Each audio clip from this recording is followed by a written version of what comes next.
2019 ఎన్నికలకు ముందు కోడికత్తి డ్రామాలో ఇదే పర్ఫార్మెన్స్. గాయం, హాస్పిటల్ బెడ్, బయటకు వచ్చి తెలుగుదేశం చేయించింది అని ప్రచారం. ఆ ఘటనలో కుట్రకోణం లేదని దర్యాప్తు సంస్థలు తేల్చి చెప్పాయి.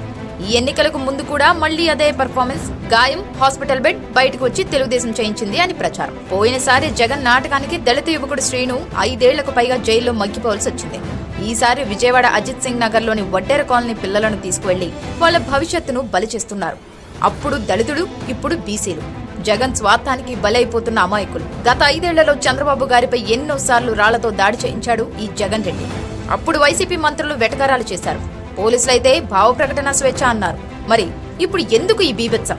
అసలు దాడి జరిగింది అంటున్న రాయిని ఇంతవరకు కనిపెట్టని పోలీసులు వడ్డెర కాలనీపై పడి అమాయక బాలలను ఎలా పట్టుకుపోతారు? ప్రజలు ఆలోచించారు. జగన్ నాటకాలను కట్టిపెట్టకపోతే ఇంకెందరో అమాయక యువకులు తమ భవిష్యత్తును బలిపెట్టాల్సి ఉంటుంది.